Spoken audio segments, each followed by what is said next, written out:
السلام عليكم. لا تنسوا الإعجاب بالفيديو والاشتراك في القناة تشجيعا لنا لنستمر بنشر المزيد إن شاء الله. الذين آمنوا وتطمئن قلوبهم بذكر الله ألا بذكر الله تطمئن القلوب ألا بذكر الله تطمئن القلوب. I work for an IT company. First, I would like to say Assalamu alaikum. Sir, you're a versatile personality and you have knowledge of all the religion. And always you have said there's one and only Allah, and Prophet Muhammad, peace be upon him, is the last messenger, with the references and help of Hindu books. So now my question is, what about millions and billions of Hindus, Sikhs, Jain, Buddhists they are praying at? Does their structure exist, or there is only Allah and the Allah? Thank you. The brother asked a very important question. He says that he has heard my talk and I speak of different religions and I try and prove that there is only one Allah and Prophet Muhammad is the final messenger, not only from the Quran, from the Hindu scriptures, from the Christian scriptures. So the question is, what about the millions and billions of non-Muslims, the Hindus, the Christians, that their structure yet exists? As far as the structure existing, if you go to the scriptures, all the scriptures that came before the Quran, in the passage of time, they have been manipulated, there has been corruption, there has been concoction. Therefore, if you apply the rule of logic and science, no scripture will pass the test except the Quran. But the beauty of all this is that even though the scriptures of the other religions have been changed, whether it be the Vedas, whether it be Ramayana, whether it be Mahabharata, whether it be Bhagavad Gita, whether it be the Bible, whether it be Dhammapad, what we realize that even in the changed form, even in the corrupted form, there are remnants. There are many verses which speak about the oneness of Allah subhanahu wa ta'ala, about Tawheed. Even though the scriptures have got corrupted, there are parts which yet say that Prophet Muhammad is the last and final messenger. So what I say, that if they do research, and if they really want to be a good Christian, as Jesus Christ, peace be upon him, said, it's mentioned in the Gospel of John, chapter number 16, verse number 12 to 14. I have many things to say unto you, but ye cannot bear them now. For he, when the Spirit of truth shall come, he shall guide you unto all truth. He shall not speak of himself. All that here shall he say. He shall guide you to truth. He shall glorify me. So here Jesus Christ, peace be upon him, is telling his followers that there is a messenger to come, Prophet Muhammad. If I give you the message now, you will not be able to grasp it. When he comes, he will guide you to all truth. So if a Christian has to be a true Christian, he has to follow the teachings of Prophet Muhammad sallallahu alaihi wasallam. Same thing with the Hindus. There are many references of Muhammad sallallahu alaihi wasallam besides Tawheed. It talks about the Kalki Avatar, the final messenger to come, Prophet Muhammad sallallahu alaihi wasallam. So if you have to be a good practicing Hindu, it's mentioned in Kalki Purana, chapter number 2, verse number 5, verse number 7, verse number 9, verse number 15, that the Kalki Avatar has been described, that his father's name is Vishnu Yas, that is the servant of Allah, Abdullah. Mother's name is Sumati, which means peace and serenity, that's Amina. He'll be born in a village by the name of Sambala, peaceful village, that's Makkah. He'll be born in a family of the chieftains of the village of Makkah. He will have 4 companions, talking about 4 Khulfa Rashidin. He will get the first revelation in a cave, that's Ghar-e Hira. He will migrate northwards and come back. He went to Medina and came back. Several. So if you're a true Hindu, even though the scriptures have got corrupted, have been concocted, if you think the full scripture is the word of God, you have to follow the Kalki Avatar. You have to believe in the last and final messenger. So if you want to follow the structure, and if you do research, you will come to the same last and final messenger, Prophet Muhammad sallallahu alaihi wasallam. Same with Buddhism, same with Judaism, same with Christianity, same with Hinduism. So what I tell them, based on the verse of the Quran of Surah Al-Imran, chapter number 3, verse number 64. Ta'alaw ila kalimatin sawa'in bayna bainakum. Come to common terms as between us and you. What is different, we keep it aside. What is common, let us agree. Let us follow. The first thing is, Allah na'budu illallah, that we worship none but Allah. So what we realize, that what is different we'll discuss tomorrow. What is common, let us agree to follow. Let us agree to follow what is mentioned in the Bible, in the Jewish scriptures, Christian scriptures, Hindu scriptures. God is one. He has got no idols. He has got no image. Idol worship is wrong. All the scriptures mention about the last and final messenger. So my question to them is, then why don't you follow it? Why don't you follow and believe only in one God? Don't do idol worship, worship Him alone. And why don't you follow the last and final messenger? And my question to you, brother, is, if you're a Hindu, I think you're a Hindu, okay? So why don't you follow your scripture which says that there's only one God?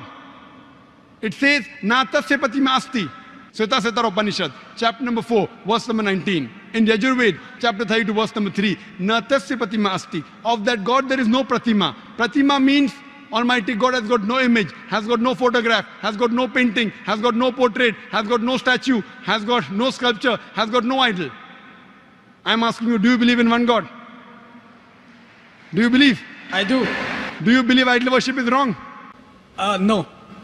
So why don't you follow your Veda? I tell you one thing.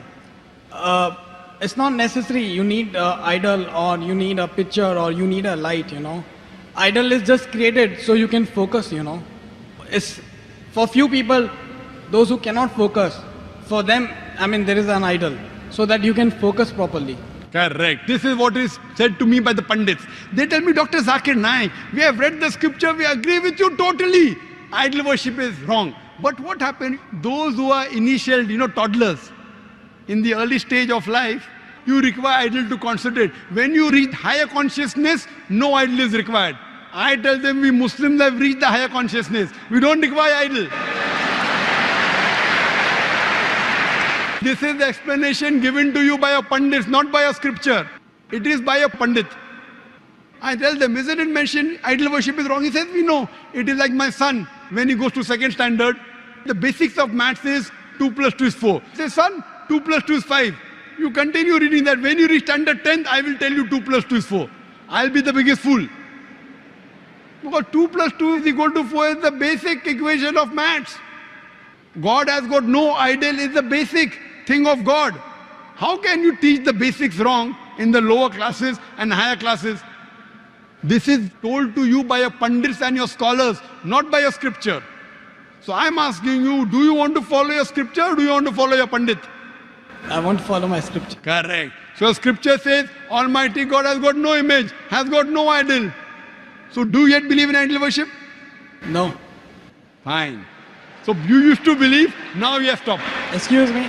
I said the idol is meant for the few people who cannot concentrate. I didn't say that I believe in. So that means you want to diminish God?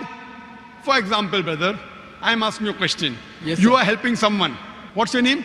Rajesh. Rajesh. You are helping someone, maybe in Sri Lanka. Every month, you send him maybe 20,000 rupees, maybe 2,000 dirham for his education. He doesn't know who this Rajesh is. He says, who's this Rajesh? I don't know. So what does he do? He takes a cockroach and every day in the morning he says, Rajesh, thank you. Rajesh, thank you. Will you like it? No. Will you like it? No. Arey, but he doesn't know how Rajesh looks. So he's making a cockroach out of Rajesh. You will tell him, if you don't know how I look, at least take my name, it is sufficient. Why are you making a cockroach out of me? Now God is so powerful, you want to make God into that small idol. If the idol falls, the idol breaks. The idol can't help himself, what will the idol help you? So what we say, don't belittle God, don't abuse God. Oh, if you don't know how he looks, only take his name. Why do you have to insult God? If he only says, Rajesh, thank you, without making a cockroach, you'll be more happy.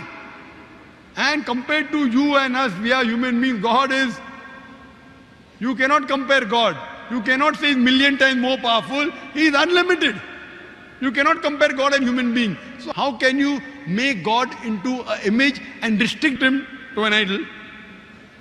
It's insulting God. That's what the scriptures say. That he has got no pratima. You can give him attributes, but don't give him an image. Hindu scripture says that, Christian scripture says that, Quran says that. So now do you agree that even for concentration, making idol of God is wrong? Could be. Could be, not yet sure.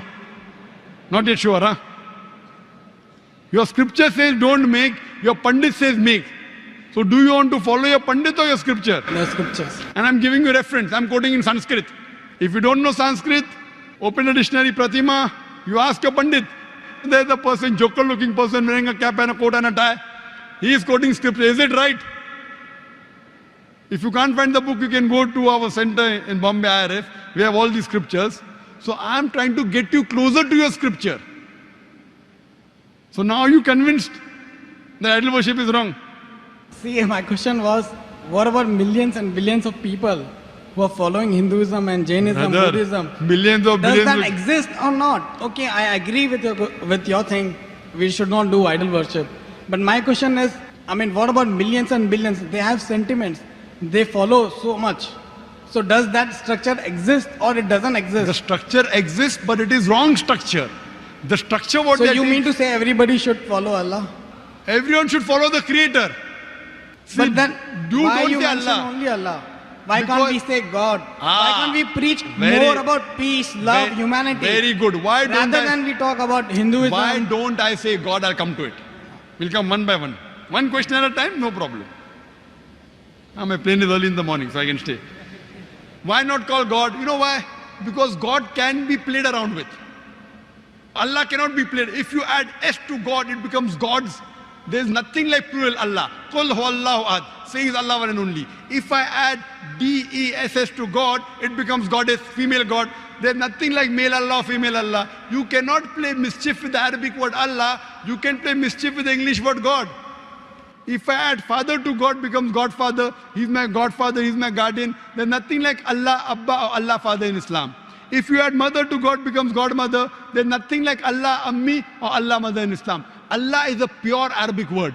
You cannot play mischief. Same way, Khuda. You can have Khudadar. Ishwar becomes Parmeshwar. All these words can be played around with. You show any other word which cannot be played around, I will use it, no problem. It should not go against the definition of Allah subhanahu wa ta'ala. I'm saying in Arabic, but when I speak to non-Muslims, I sometimes use God. Knowing very well that God is not the appropriate translation of Allah. But while translating even in Shahada, I'm using the word God. Knowing very well it is not the correct definition. You are talking about, what about the millions and billions of people? Do they have the structure right? Brother, millions will come later on. I am bothered about you first. I am bothered about Rajesh. The million people, God will tell me when you met Rajesh. Why didn't you speak to Rajesh? Million people will come to later on. Whether right or wrong. Fine, I am asking you, brother. I am bothered about you. I am concerned about you because I love you. Thank you, thank you. So I love you, therefore I am asking, are you convinced idol worship is wrong? Yeah, I did say yes. Yes, very good. Are you convinced that the last and final messenger is Prophet Muhammad, peace be upon him? According to your scripture. I don't have much knowledge, whatever. I mean, I listen more to you. I've read about your book. You listen more to me than your scriptures. No. I've read many scholars. I hear them, their cassettes, their videos. So I'm a little confused, I don't know whom to believe, whom not to believe. But there are millions and billions of people, So I don't know whether, I'm born in Hindu family. So it's very difficult to, to transform or to convert or to change. But I was just confused, because you always have seen that with examples of Gita and our books, you try to prove that there is Allah and there is Prophet Muhammad, peace be upon him. So I was just confused. What about us then? What we are praying at? Are we praying wrong way or what? Or we just have to, follow you, what you say? Don't follow what I'm saying, follow what God is saying. In your scripture, there's something like Shashtang. You know Shashtang? Shashtang in Sanskrit means 8 parts of the body. So the right way to pray in Hinduism is touching the 8 parts of your body. In Islam, our beloved Prophet ﷺ said that when you do sujood, you touch your forehead, you touch your nose, you touch your 2 hands, your 2 knees and the 2 feet. 8 parts. In your Hindu scripture also, the real way to pray is Shashtang, touching the 8 parts of your body. Don't get confused. I am giving you from your scripture. I want to remove your confusion. I am asking when your pandits speak, tell them, go and check up. Don't just follow me blindly. You say you listen to my speeches, you feel the speeches are logical. So when it is logical, when you go to school, teacher tells you 2 + 2 is 4, she convinces you agree. So sir, when both the books are saying same, both the religions are saying the same. So why can't we speak about peace and love rather than talking about one religion? That's what I'm talking about, peace. That follow one God who is your creator. If you want to get peace, you can only get peace by following the commandments of one creator.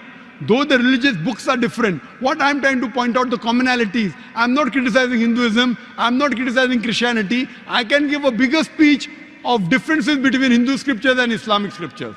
I can give a bigger talk and a longer speech on differences between Bible and Quran. But my aim is not to spread enmity, my aim is to spread peace.